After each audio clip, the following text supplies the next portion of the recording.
বাঁচার জন্য আপনারা চিন্তিত তো নাকি ভাই? আচ্ছা, ওয়াকাফ নিয়ে কিছু কথা বলতে চাই, কারা শুনতে ইচ্ছুক একটু বলুন তো। মায়েরা শুনবে না? যারা শুনে ওপরে যারা আছে দেখবে সাবধানে থাকবে। যে আপনারা সবাই শুনতে ইচ্ছুক তো হাতটা তুলে রাখুন। আপনারা শুনতে ইচ্ছুক তো যে আমরা কেন ওয়াকাফ সংশোধনী আইন মানছি না? শুনতে ইচ্ছুক তো ভাই? তার আগে একটা জিনিস বলুন, যে হাতটা তুলে রাখবেন ভাই, বেঈমানি করবেন না, আমি আমার হয়ে ভোট চাইবো না। কিন্তু আমি আপনাদের কাছে একটা প্রশ্ন, হাত তুলে রাখবেন যে আপনারা এই দুর্দিনে যাদেরকে ভেবেছিলেন আপনার পাশে থাকবে, আপনার ওয়াকাফে নিয়ে কথা বলবে, আপনার মিটিং মিছিল করবে, সে আপনাকে দিল্লি যাওয়ার নিদান দিচ্ছে 2026 সালে। অন্তত অনুরোধ করছি এই হাতটা যেন না জোড়া ফুল আর পদ্ম ফুলের দিকে যায়।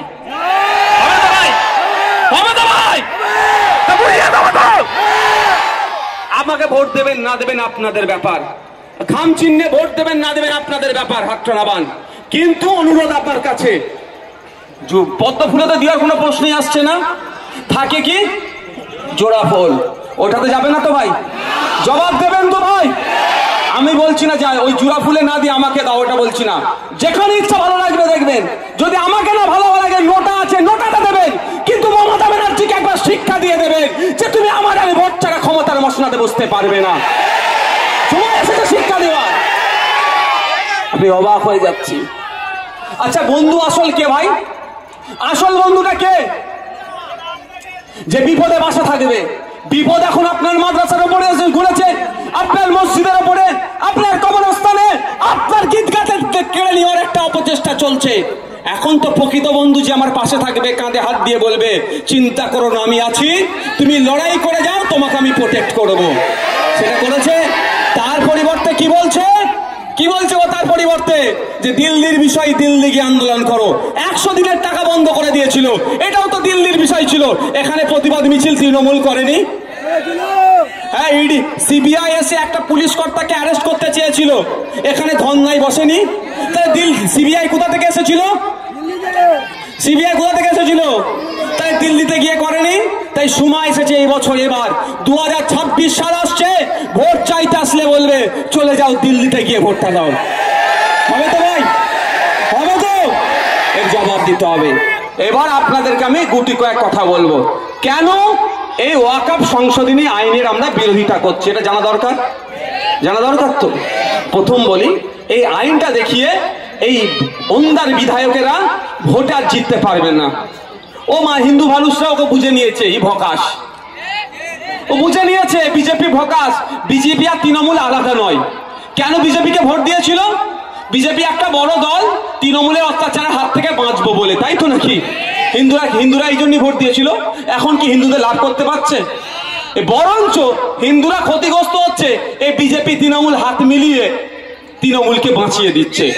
তো ভয় পাচ্ছে এবার হারবে, ওই জন্য হিন্দু মুসলমান খেলা খেলতে চাইছে। যাক, এরা কি করছে? ও ডায়ালিসিস করতে কোথায় গেছে? কলকাতায়। তাহলে এখানে ডায়ালিসিস করার সেরকম পরিস্থিতি নাই। আমার দলের একজন কর্মী, দায়িত্বশীল কর্মী গিয়েছে, কিছু করেন না, এখানে পরিস্থিতি নেই। আমি আপনাদের বলি, একটা আরজি করার মতো যদি হসপিটাল বাঁকুড়াই হতো, বাঁকুড়ার মানুষকে আর আরজি করা যেত? একটা পিজি হসপিটালের মতো হসপিটাল যদি বাঁকুড়াই হতো, বাঁকুড়ার সিন্নাপালের লোকটি আর পিজি হসপিটালে যেত? চিত্তরঞ্জনের মতো হসপিটাল যদি এই বাঁকুড়া জেলায় হতো, তাহলে এখানকার মানুষ কি আর কলকাতায় যেত? না কল্যাণী এমসের মতো হসপিটাল যদি এখানে হতো, এখানকার মানুষ ওখানে যেত? ওখানে গেলে দুটো তিনটে ক্ষতি কি, দিন আনে আপনার দিন আনে দিন খান। একদিন যাওয়া মানে দুটো দিন শেষ কি একটা দিন শেষ, অর্থাৎ সেই 300 টাকাটা গেল, রোজ 300 টাকা গেল, আবার গাড়ি ভাড়া 300, 600-700 টাকা এক্সট্রা খরচ হয়ে গেল। ওটা কি আপনি কোতলপুরে হতো, বিষ্ণুপুরে হতো, বাঁকুড়ায় হতো, তাহলে 100-200 টাকায় কাজ মিটে যেত। বিকালে যেতেন, কাজ মিটিয়ে সন্ধ্যাবেলায় ট্রিটমেন্ট করে রাতের মধ্যে আবার চলে আসতেন, তারপরের দিন আবার কাজ করতে পারতেন, তাই তো? কিন্তু তা না করে কি করছে, কলকাতায় ছুটে যেতে হচ্ছে। কেন ভাই?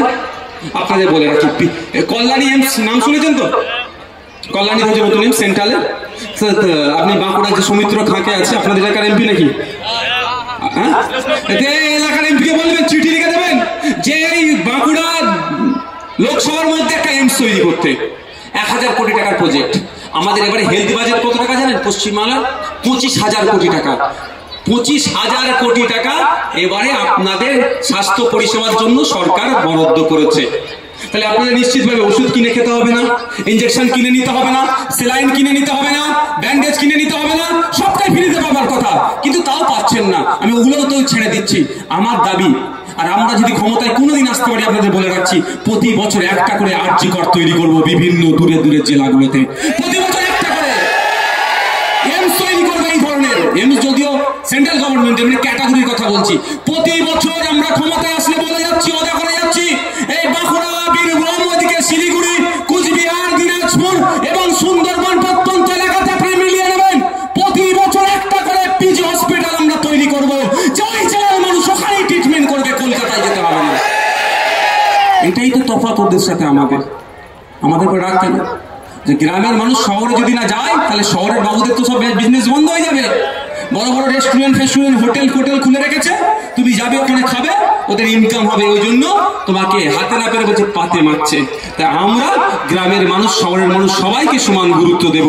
গ্রামের মানুষ যাতে না শহরে গিয়ে ট্রিটমেন্ট নিতে হয়, গ্রামেই যাতে ট্রিটমেন্ট নিতে হয়, জেলার মানুষকে জেলাতেই যাতে ট্রিটমেন্টের ব্যবস্থা করা যায়, তার জন্য আমরা বছরে বছরে SSKM তৈরি করবো, আরজি কর তৈরি করবো, চিত্তরঞ্জন তৈরি করবো, পিজির মতো হসপিটাল তৈরি করবো।